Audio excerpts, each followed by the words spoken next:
Hello friends, ಎಲ್ಲರಿಗೂ ನಮಸ್ಕಾರ. ಲಕ್ಷ್ಮಿ ಪಾಕಶಾಲೆ ಕಾರ್ಯಕ್ರಮಕ್ಕೆ ಸ್ವಾಗತ.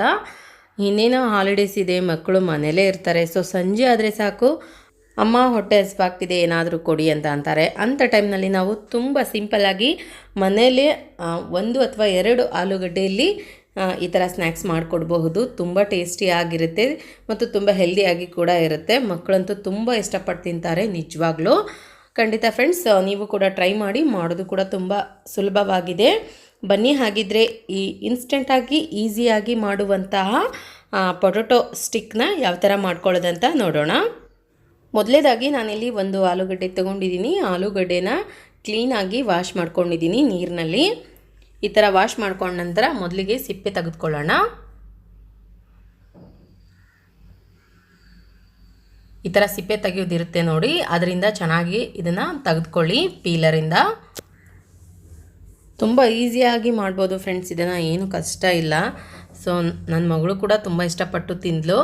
ಅವಳೇ ಹೇಳಿ ಮಾಡಿಸ್ಕೊಂಡಿರೋದು, ಇದನ್ನು ಸ್ನ್ಯಾಕ್ಸ್ ಮಾಡಿಕೊಡು ಅಂತ ಕೇಳಿದಾಗ ಮಾಡಿಕೊಟ್ಟಿದ್ದೀನಿ ನಾನು. ತುಂಬ ಚೆನ್ನಾಗಿ ಬಂತು. ಇದನ್ನಿವಾಗ ಚಿಪ್ಸ್ ತುರಿಯೋ ಮಣೆಯಿಂದ ಈ ಥರ ತುರಿದುಕೊಳ್ಳಿ.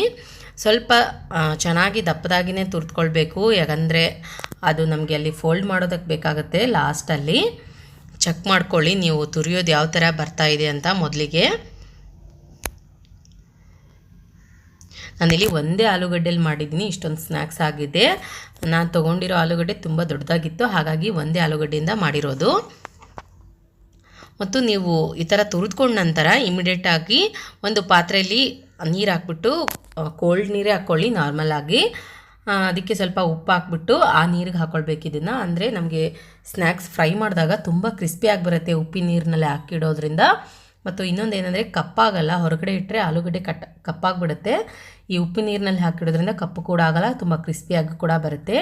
ಇದನ್ನು ಚೆನ್ನಾಗಿ ಇವಾಗ ಉಪ್ಪಿನ ನೀರಿನಲ್ಲಿ ಹಾಕಿ ಒಂದು 2 ನಿಮಿಷ ಚೆನ್ನಾಗಿ ವಾಶ್ ಮಾಡಿಕೊಂಡು ಇವಾಗ ತೆಗೆದುಬಿಟ್ಟು ಒಂದು ಪ್ಲೇಟ್ನಲ್ಲಿ ಇಟ್ಕೊಳ್ಳೋಣ. ನಂತರ ಒಂದು ಕಾಟನ್ ಬಟ್ಟೆಯಲ್ಲಿ ಇವುಗಳನ್ನು ಚೆನ್ನಾಗಿ ಒರೆಸ್ಕೊಳ್ಳಿ. ನೀರಿನಂಶ ಇರಬಾರ್ದು, ಎಷ್ಟು ಆ ಥರ ಒರೆಸ್ಕೊಳ್ಬೇಕು ನೋಡಿ. ಈ ಥರ ಒರೆಸ್ಕೊಳ್ಳಿ ನೀಟಾಗಿ.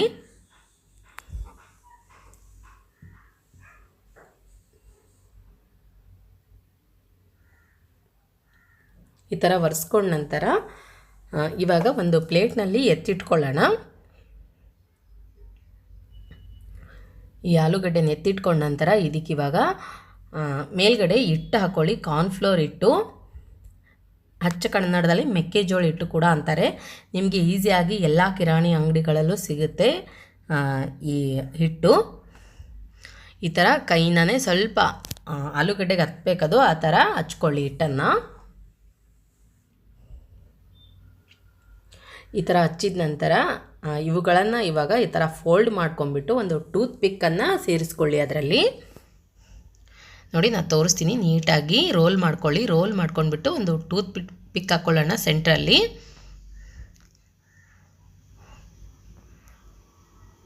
ನೋಡಿ ಈ ಥರ ಹಾಕ್ಕೊಳ್ಬೇಕು. ಈ ಟೂತ್ ಪಿಕ್ಕು ಅಷ್ಟೇ ಅಂಗಡಿಯಲ್ಲಿ ಸಿಗುತ್ತೆ ಈಸಿಯಾಗಿ.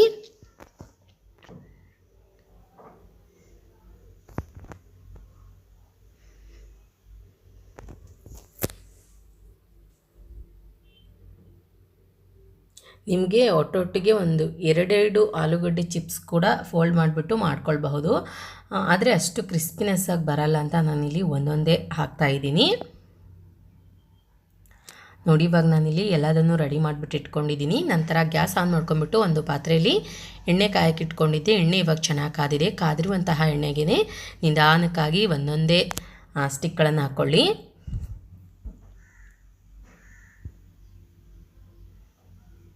ಇದನ್ನಿವಾಗ ಪೂರ್ತಿ ಕಡಿಮೆ ಉರಿಯಲ್ಲಿಟ್ಬಿಟ್ಟು ನಿಧಾನಕ್ಕೆ ಫ್ರೈ ಮಾಡಬೇಕು. ಆಲೂಗಡ್ಡೆ ನಿಧಾನಕ್ಕೆ ಕಲರ್ ಚೇಂಜ್ ಆಗಬೇಕದು. ಏಕ್ದಮ್ ಜಾಸ್ತಿ ಎಣ್ಣೆ ಬಿಸಿ ಮಾಡಿಬಿಟ್ಟು ಹಾಕಿದ ತಕ್ಷಣವೇ ಕೆಂಪಗಾಗಬಾರ್ದು. ಆ ಥರ ಹಾಕಿ ಮಾಡಿದರೆ ಒತ್ತೋಗ್ಬಿಡುತ್ತೆ, ಒಳಗಡೆ ಫ್ರೈ ಆಗಿರಲ್ಲ. ನೋಡಿ ಇಲ್ಲಿ ನಾನು ನಿಧಾನಕ್ಕೆ ಫ್ರೈ ಮಾಡ್ಕೊಳ್ತಾ ಇದ್ದೀನಿ. ಈ ಥರ ನಿಧಾನಕ್ಕೆ ಕಲರ್ ಚೇಂಜ್ ಆಗಲಿ.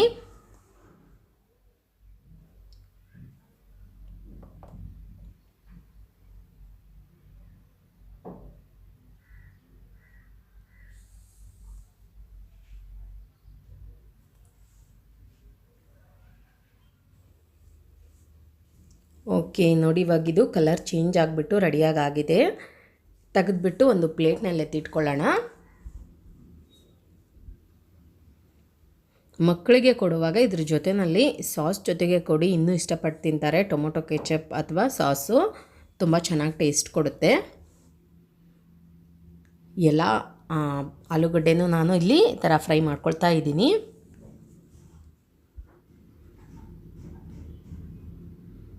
ಮಕ್ಕಳಂತೂ ಈ ಥರ ಮಾಡಿಕೊಟ್ಬಿಟ್ರೆ ತುಂಬ ಖುಷಿ ಪಡ್ತಾರೆ ಮತ್ತು ಮನೇಲೇ ಮಾಡಿಕೊಡಿ ಅಂತ ಅಂತಾರೆ ನೆಕ್ಸ್ಟ್ ಟೈಮು, ಅಷ್ಟು ಟೇಸ್ಟಿಯಾಗಿ ಬರುತ್ತೆ. ಓಕೆ ನೋಡಿ, ಇವಾಗ ನಾನಿಲ್ಲಿ ಎಲ್ಲದನ್ನು ರೆಡಿ ಮಾಡಿಬಿಟ್ಟು ಇಟ್ಕೊಂಡಿದ್ದೀನಿ. ಇದಕ್ಕಿವಾಗ ಮೇಲ್ಗಡೆ ಸ್ವಲ್ಪ ಸ್ಪೈಸಿಗೋಸ್ಕರ ನಾನಿಲ್ಲಿ ಖಾರದ ಪುಡಿ, ಚಾಟ್ ಮಸಾಲ ಪುಡಿ ಮತ್ತು ಉಪ್ಪು ಹಾಕ್ತಾಯಿದ್ದೀನಿ.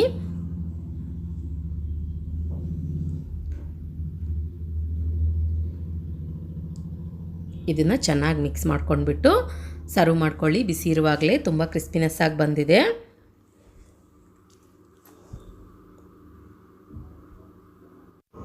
ಓಕೆ ನೋಡಿದ್ರಲ್ಲ ಫ್ರೆಂಡ್ಸ್, ಯಾವ ರೀತಿಯಾಗಿ ನಾವು ತುಂಬ ಟೇಸ್ಟಿಯಾಗಿ ಕ್ರಿಸ್ಪಿಯಾಗಿ ಸ್ನ್ಯಾಕ್ಸ್ ರೆಡಿ ಮಾಡ್ಕೊಳ್ಳೋದಂತ. ನಾನು ಮಾಡಿರೋ ಈ ರೆಸಿಪಿ ನಿಮಗೆ ಇಷ್ಟ ಆಗಿದ್ರೆ ಪ್ಲೀಸ್ ಲೈಕ್ ಮಾಡಿ, ಶೇರ್ ಮಾಡಿ, ಕಮೆಂಟ್ ಮಾಡಿ. ಇನ್ನಷ್ಟು ಈಸ್ ರೆಸಿಪೀಸ್ಗಾಗಿ ನಮ್ಮ ಲಕ್ಷ್ಮೀ ಪಾಕಶಾಲೆ ಚಾನಲ್ಗೆ ಸಬ್ಸ್ಕ್ರೈಬ್ ಆಗೋದು ಮಾತ್ರ ಮರಿಬಾರ್ದು. ಮತ್ತೆ ಒಂದು ಇಂಟ್ರೆಸ್ಟಿಂಗ್ ರೆಸಿಪಿಯೊಂದಿಗೆ ಬರ್ತೀನಿ ಮುಂದಿನ ಸಂಚಿಕೆಯಲ್ಲಿ. Keep watching. Thank you. Bye.